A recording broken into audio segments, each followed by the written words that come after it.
معزز سامعین السلام علیکم۔ ابن سبات بغداد کا نامی گرامی چور تھا۔ کوئی شریف آدمی اس کا نام سن کر انتہائی نفرت کا اظہار کیے بغیر نہ رہتا تھا۔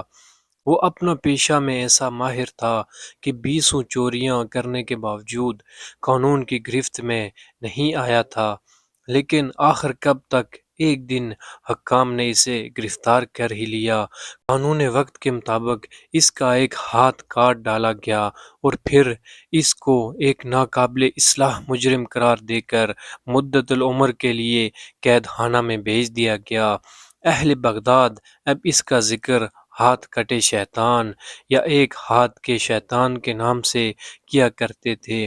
10 برس کی طویل زندگی قید خانہ میں بسر کر کے ایک دن ابن بساط کسی طرح باہر نکلا اور قید خانے سے باہر آتے ہی اس نے اپنے قدیم پیشہ کو اثر نو شروع کر دیا۔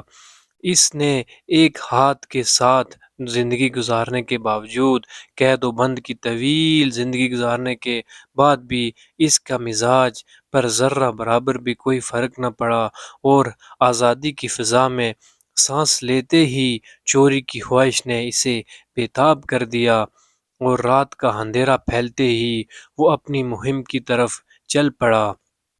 ادھر ادھر پھرتے رات کے 3 پہر گزر گئے، لیکن اس کو کسی مکان میں داخل ہونے کا موقع نہ مل سکا۔ آخر اس نے ایک وسیع و عریض حویلی دیکھی جس کے چاروں طرف دور دور تک سناٹا تھا۔ اس حویلی کی وسط میں ایک بہت بڑا پھاٹک تھا۔ ابن سبات پھاٹک کے پاس پہنچ کر رک گیا اور سوچنے لگا اندر جانے کے لیے کون سا راستہ اختیار کیا جائے۔ اسی سوچ و بچار میں اس کا ہاتھ پھاٹک کے اوپر لگ گیا۔ وہ یہ دیکھ کر حیران ہو گیا کہ دروازہ اندر سے بند نہیں تھا۔ اس نے آہستگی سے دروازہ پیچھے کی طرف دھکیلا اور اندر داخل ہو گیا۔ یہ ایک وسیع احاطہ تھا جس کے اندر چاروں طرف کمرے بنے ہوئے تھے اور وسط میں ایک بڑا کمرہ تھا۔ ابن سبات اس بڑے کمرے کی طرف دوڑا اور اس کو یقین تھا کہ یہ کسی امیر سوداگر کا مکان ہے۔ جو ہی اس نے دروازے کو ہاتھ لگایا اور وہ دروازہ بھی خود سے کھل گیا۔ وہ حیران رہ گیا کہ باہر کا مین دروازہ بھی کھلا تھا اور اس کمرے کا دروازہ بھی اس نے کھلا ہوا پایا۔ وہ جلدی سے کمرے کے اندر داخل ہو گیا۔ ادھر ادھر نظر دوڑائی تو اس کو یہ کمرہ قیمتی ساز و سامان سے خالی ملا۔ ایک طرف کھجور کے پتوں کی پرانی چٹائی بچھی ہوئی تھی اور ایک طرف چمڑے کا ایک تکیہ، بھیڑ کی کھال کی چند ٹوپیاں پڑی تھیں۔ ایک گوشہ میں موٹے کپڑے کا ایک تھان پڑا ہوا تھا۔ اب ابن سبات ایسے معمولی سامان کو دیکھ کر غصہ ہو گیا اور مکان مالک کو بے تحاشا گالیاں دینے لگا۔ اس احمق نے اتنے بڑے مکان میں کیسا گھٹیا کپڑا اور سامان رکھا ہوا ہے۔ بہرحال اس کا دل اس مکان سے خالی جانے کا بالکل بھی اس کا ارادہ نہیں تھا۔ اس نے ایسا کیا کہ وہ کپڑے کا تھان اس کو جمع کر کے گٹھڑی بنائی اور اس کو اٹھانے کی کوشش کی، لیکن وہ ہامتا کامتا ہوا اس کو اٹھا نہ سکا اور اس کو باندھ بھی نہ سکا۔ وہ اسی سوچ و بچار میں پریشان بیٹھا ہوا تھا۔ عین اسی وقت دروازہ کھلا۔ ایک شخص چراغ لے کے کمرے میں داخل ہوا۔ یہ دیکھ کر ابن سبات کے چہرے پہ خوف طاری ہو گیا۔ وہ آدمی جیسے ہی اندر داخل ہوا، ابن سبات نے اس آدمی کو دیکھا۔ اس کا قد دراز تھا لیکن جسم انتہائی نحیف تھا، جس پر ہلکے رنگ کی ایک لمبی قبہ تھی اور سر پر بھیڑ کی کھال کی ایک کشادہ ٹوپی تھی، اور اس قدر نحیف و نزار ہونے کے باوجود اس شخص کے چہرے پر عجیب اطمینان اور نور تھا۔ اس کی آنکھوں میں ایسی چمک تھی جس سے کسی دوسرا شخص اثر انداز ہوئے بغیر نہ رہ سکتا تھا۔ اس نے کمرے میں داخل ہو کر چراغ ایک طرف رکھ دیا اور انتہائی شیریں آواز میں ابن سبات سے مخاطب ہو کر کہنے لگا، میرے بھائی، خدا تم پر رحم کرے، یہ کام کسی ایک آدمی کے بس کی بات نہیں ہے، اس کے لیے تم کو ایک ساتھی کی ضرورت ہے۔ دیکھو میں تمہارے لیے چراغ لایا ہوں اور میں تمہاری مدد کے لیے حاضر ہوں۔ اب دونوں اطمینان کے ساتھ یہ کام سر انجام دیں گے۔ یہ بات سن کر ابن سبات حیرانگی سے اس کے چہرے کی طرف دیکھتا رہا کہ یہ کون آدمی ہے، یہ کیا معاملہ ہے، یہ کیا معاملہ ہے۔ پھر اس نے الگ الگ دو گٹھڑیاں باندھی۔ پھر اچانک اس کے دل میں خیال آیا۔ اس نے ابن سبات سے مخاطب ہو کر کہا، میرے بھائی مجھے معاف کرنا، مجھے خیال ہی نہیں تھا کہ ایسا تھکا دینے والا کام کر کے تمہیں بھوک لگ رہی ہوگی۔ میں ابھی تمہارے لیے گرم دودھ لاتا ہوں، اسے پی کے تم تازہ دم ہو جاؤ گے۔ ابن سبات جو پہلے سے اس اجنبی سے حیران و پریشان تھا، اس کی بات سن کر اور پریشان ہو گیا اور وہ اجنبی کمرے سے باہر نکل گیا۔ ابن سبات سوچوں میں گم ہو گیا کہ آخر یہ کون ہو سکتا ہے۔ پھر اس کو خیال آیا اور اس نے اپنے ہاتھ کو ماتھے پر مارا اور کہا، میں بھی کتنا احمق ہوں، یہ بھی میری طرح کوئی چور ہے۔ لیکن جب اس نے دیکھا کہ میں پہلے سے اس گھر میں داخل ہو چکا ہوں تو اب یہ مجھ سے اپنا حصہ مانگنے کے لیے آیا ہے۔ اس کا ارادہ یہ ہے کہ ہم یہ دونوں چوری کا سامان آدھا آدھا کر کے اس کے حصے دار بن جائیں۔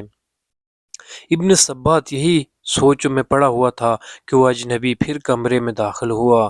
اس کے ہاتھ میں دودھ کا ایک گرم پیالہ تھا اور اس نے کہا، ابن سبات ہاتھ میں پکڑ کر دودھ پی لیں۔ ابن سبات کو فی الوقت سخت بھوک لگی تھی۔ اس نے آنن فانن دودھ کا پیالہ خالی کر دیا، پھر کڑک کر اجنبی سے کہا، دیکھو میں تم سے پہلے یہاں پہنچا ہوں، اس لیے اصولاً اس مال پر میرا حق ہے، لیکن تم نے اس مال کو باندھنے میں جو میری مدد کی ہے، میں اس میں سے تھوڑا سا حصہ تمہیں بھی دے دوں گا۔ اجنبی یہ بات سن کر مسکرا دیا۔ اس نے کہا، میرے بھائی آپ اپنے دل میں اس بات کا خیال نکال دیں، میں آپ سے کسی مال کی طلب نہیں کروں گا۔ چلو ہم دونوں گٹھڑیاں اٹھاتے ہیں، آپ چھوٹی والی گٹھڑی اٹھائیں اور میں بڑی والی گٹھڑی اٹھا لیتا ہوں، جہاں آپ کہیں گے میں پہنچا دوں گا۔ ابن سبات نے کہا، بس ٹھیک ہے، تمہیں مجھ سے اچھا سردار اس ملک میں نہیں ملے گا، چلو تم بڑی گٹھڑی اٹھاؤ، میں چھوٹی گٹھڑی اٹھاتا ہوں اور میرے آگے چلو۔ یہ کہہ کر دونوں نے گٹھڑیاں اٹھا دیں اور اجنبی چونکہ بڑی گٹھڑی اٹھا کر چل رہا تھا، وہ اس کے جسم میں اتنی جان بھی نہیں تھی، اس کا جسم ٹوٹا ہوا تھا، وہ آہستہ آہستہ قدموں سے لڑکھڑاتا ہوا آگے چل رہا تھا۔ ابن سبات کو یہ دیکھ کر اجلت ہو رہی تھی، اس کو غصہ آ رہا تھا کیونکہ رات ختم ہو رہی تھی اور اجنبی آہستہ آہستہ چل رہا تھا۔ وہ بار بار اجنبی کو ٹوکتا، تیز چلو تیز چلو۔ اجنبی کہیں ٹوکر کھا کر گر پڑا اور ہانپتا کانپتا تیز قدم سے اٹھنے لگا۔ ایک طرف چڑھائی ہوئی تھی، اجنبی بھاری بوجھ کی وجہ سے ایک جگہ پہ گر پڑا تو ابن سبات نے اس پر گالیوں کی بوچھاڑ کر دی اور اس کی کمر پر ایک لات بھی رسید کر دی۔ اجنبی بیچارہ اٹھ کر کھڑا ہوا اور معذرت کی اور پھر اپنی گٹھڑی اٹھائی۔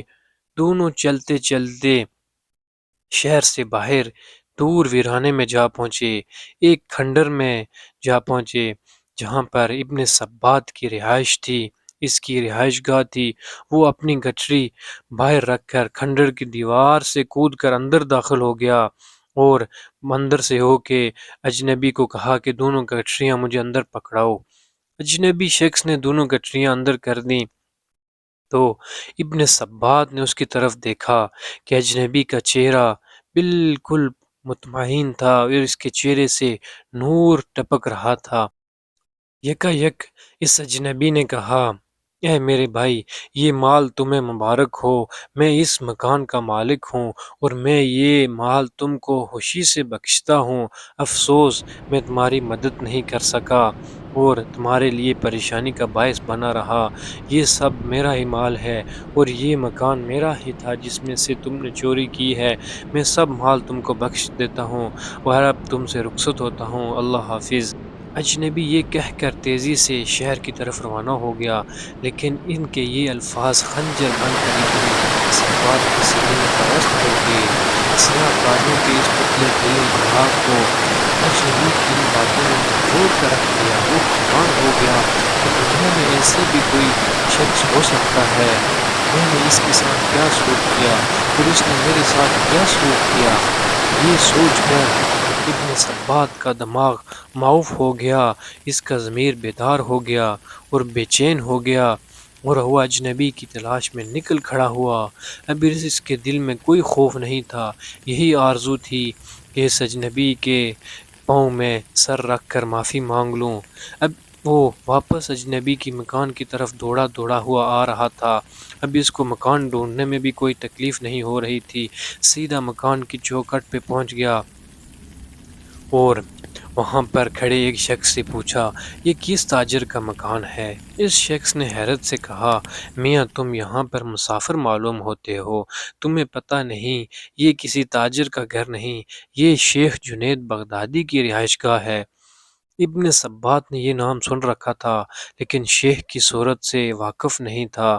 وہ پھاٹک کے اندر داخل ہوا، دیکھا اندر آدمیوں کا ایک حلقہ بنا ہوا ہے اور ایک کمرے میں بہت سے آدمی جمع ہیں، اور چٹائی پر تکیہ سے سہارا لگایا ہوا وہی آدمی اجنبی بیٹھا ہوا، اس کے سامنے 30-40 آدمی مودبانہ انداز میں بیٹھے ہوئے۔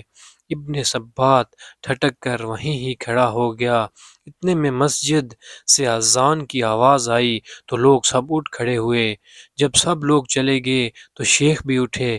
جو ہی انہوں نے دروازے کے سامنے باہر قدم رکھا، ابن سبات روتا ہوا ان کے قدموں میں گر گیا اور آنکھوں سے آنسو کی لڑی جاری ہو گئی، دل کی ساری سیاہی دو ڈالی۔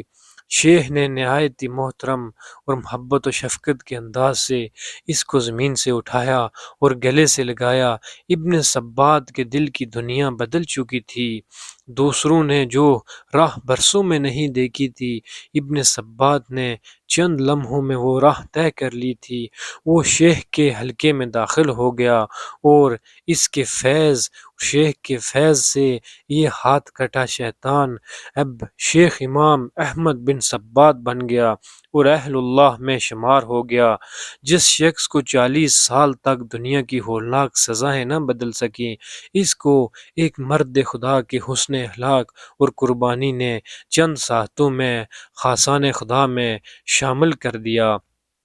اس سے ہمیں یہ سبق ملتا ہے کہ ہر وقت اچھے اخلاق رکھیں، بے شک اس میں ہماری فلاح ہے۔